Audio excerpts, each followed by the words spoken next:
नमस्कार दोस्तों, welcome back. मेरे इस पुराने चैनल पर आपका स्वागत है। दोस्तों, उत्तर प्रदेश के चुनाव जैसे जैसे नज़दीक आ रहे हैं तो नेताओं की बातों से उनकी मानसिकता का, उनकी सोच का, उनके कॉन्फिडेंस का आभास होने लगा है। अखिलेश यादव समाजवादी पार्टी के अध्यक्ष हैं। 5 साल तक फुल मेजोरिटी की सरकार उन्होंने चलाई है उत्तर प्रदेश में। लेकिन जिस तरह की बातें पिछले कुछ समय से वो करने लगे हैं, उसे देखने के बाद तो ऐसा लग रहा है कि वो अपना कॉन्फिडेंस लूज कर रहे हैं। उनमें आत्मविश्वास की कमी आ रही है। कैसे, मैं आपको बताता हूँ। उनका एक बयान अभी हाल ही में ये आया है कि बीजेपी को चुनाव बैलेट पेपर से करा के देख लेना चाहिए, बीजेपी हार जाएगी और हमारी सरकार बन जाएगी। एक हास्यास्पद बयान है।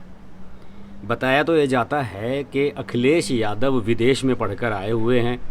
कभी वैसे उन्हें अंग्रेजी में बोलते नहीं सुना। पता नहीं कहाँ पढ़े हैं, किस कॉलेज में पढ़े हैं, किसी डोनेशन वाले प्राइवेट कॉलेज में पढ़े थे या कहाँ पढ़े थे।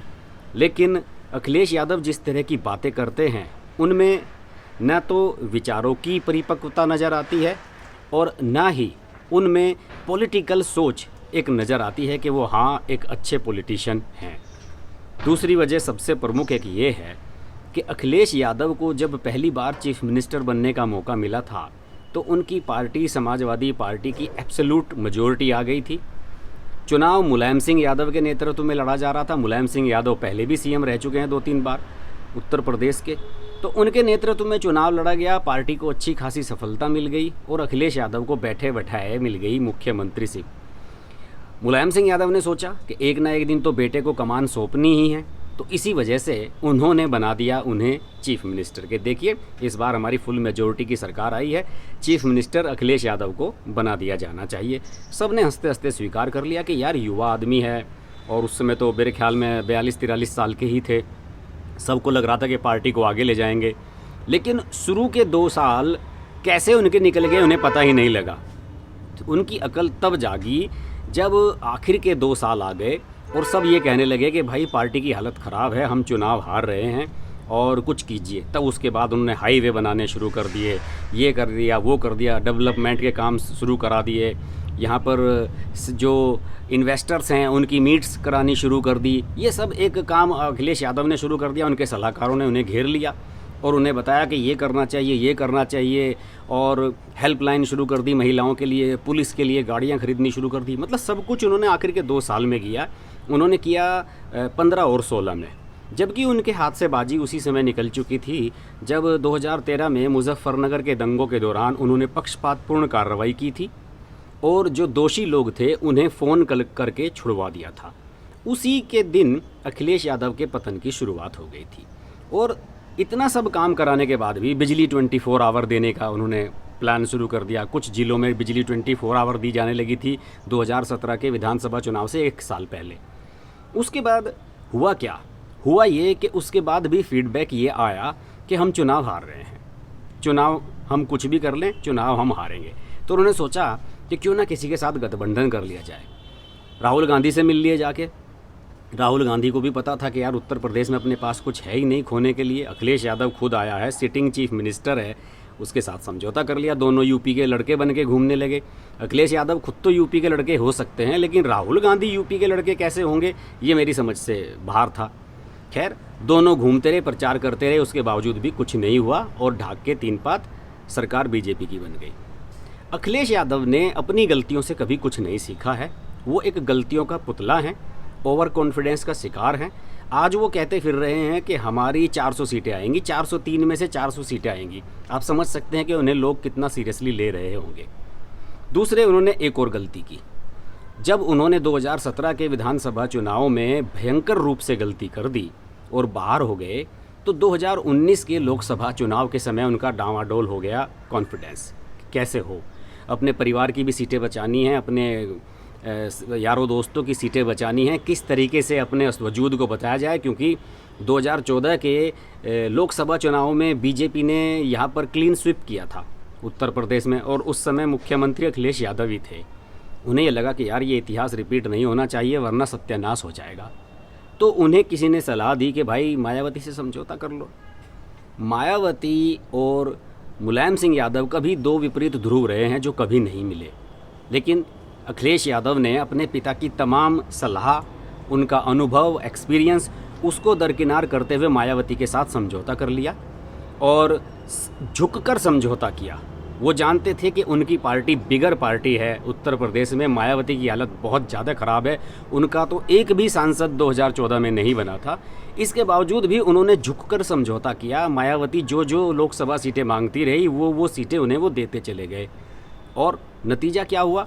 मायावती के 10 सांसद बन गए, अखिलेश यादव के वही 3-4 इनके परिवार के लोग, मुलायम सिंह वगैरह। और सबसे दुर्भाग्य की बात ये देखिए, कन्नौज से इनकी पत्नी डिम्पल यादव भी चुनाव हार गई। तो अखिलेश यादव गलतियों का पुतला हैं और अब जबकि वो इस पर सवाल उठा रहे हैं कि बैलेट पेपर से कराया जाए, ईवीएम से कराया जाए, तो ये इट शोज़ कि ही लैक्स कॉन्फिडेंस।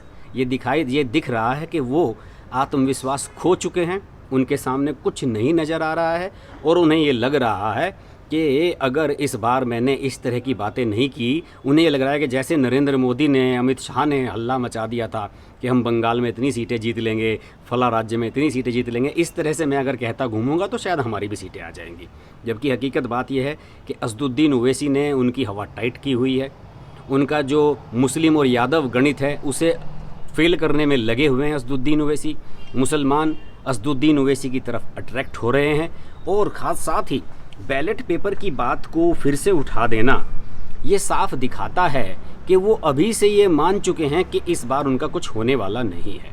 मेरी एक बसपा के पूर्व विधायक से बात हुई थी और मैंने उनसे कहा था कि भाई मायावती जी जो है बार बार बैलेट मशीनों का जो है वोटिंग ईवीएम पर दोष रोप देती हैं, इसके बारे में आपका क्या कहना है? तो उनका कहना था कि हर्ष जी, नेता जनता के सामने किस तरह से अपनी नाक बचाए। पार्टी जब हार जाती है तो कुछ तो जनता के सामने जाकर कहा जाएगा कि हम क्यों हार गए, और ऐसी स्थिति में अगर आप ईवीएम पर ठीकरा फोड़ देते हैं तो जनता में कुछ लोग ऐसे हैं जो ज़्यादा पढ़े लिखे नहीं हैं, उनके मन में तो ये बात बनी जाती है कि यार हो सकता है कि ईवीएम में गड़बड़ की वजह से मायावती हार गई हों या अखिलेश यादव हार गए हों। तो इसी वजह से अपनी नाक बचाने के लिए जनता के सामने ये सब नेता इस तरह की बातें करने लगते हैं। स्वतंत्र देव सिंह जो बीजेपी के प्रदेश अध्यक्ष हैं उत्तर प्रदेश के, उन्होंने तो साफ कह दिया है कि अब साफ हार नज़र आ रही है अखिलेश यादव को, इसलिए वो ईवीएम और मतपत्रों का मामला अभी से उठाने लगे हैं और उनका जो कॉन्फिडेंस है वो ये दिखा रहा है कि वो ये चुनाव बुरी तरह से हार रहे हैं और ऐसा ही प्रतीत भी हो रहा है। हालांकि मेरा अब पर्सनल लेवल पर यह मानना है कि उत्तर प्रदेश के विधानसभा चुनाव में नंबर 2 की पार्टी समाजवादी पार्टी ही है, लेकिन जिस राह पर वो चल रहे हैं अखिलेश यादव, उससे लगता नहीं है कि वो नंबर 2 की पोजीशन को होल्ड करने के लिए बढ़िया डिसीजन ले रहे हैं। उनके चाचा उनसे नाराज़ हैं, शिवपाल यादव, ओम प्रकाश राजभर, चंद्रशेखर आज़ाद, रावण, असदुद्दीन ओवैसी, ये सब लोग एक नया धड़ा बनाने में लग गए हैं। जबकि इन सब लोगों को जो ख़ासतौर से बीजेपी के अगेंस्ट जो धड़ा बन रहा है उसको कायदे से अखिलेश यादव को लीड करना चाहिए था और अपने साथ लेकर उन्हें चलना चाहिए था, लेकिन इसमें वो बुरी तरह से विफल हो रहे हैं। अब उन्होंने ये जो रागमाला शुरू की है नई बैलेट पेपर वाली के बैलेट पेपर से चुनाव करा लो, ये दिखाता है कि वो राजनीतिक रूप से अपरिपक्व हैं और दूरगामी सोच वाले आदमी नहीं हैं। तकनीक के इस्तेमाल से उन्हें दिक्कत है। जब देश में कोरोना काल था और वैक्सीन पहली बार आई थी तो ये कह बैठे थे कि मैं बीजेपी की वैक्सीन नहीं लगाऊंगा। ये दिखाता है कि उनमें परिपक्वता का कितना अभाव है और वो कितने डरे हुए हैं। आशा करता हूँ कि इस चैनल पे जो ये पहला वीडियो आज मैंने डाला है आपको अच्छा लगेगा, और अगर ये अच्छा लगे तो मेरे बाकी 2 चैनल को हर्ष की बात लाइव और ग्लोबल हर्ष को जिस तरह से आपका प्यार मिल रहा है इसे भी मिलेगा। इस चैनल को भी फिर से आगे बढ़ाएंगे और आपसे मुलाकात होती रहेगी। नमस्कार।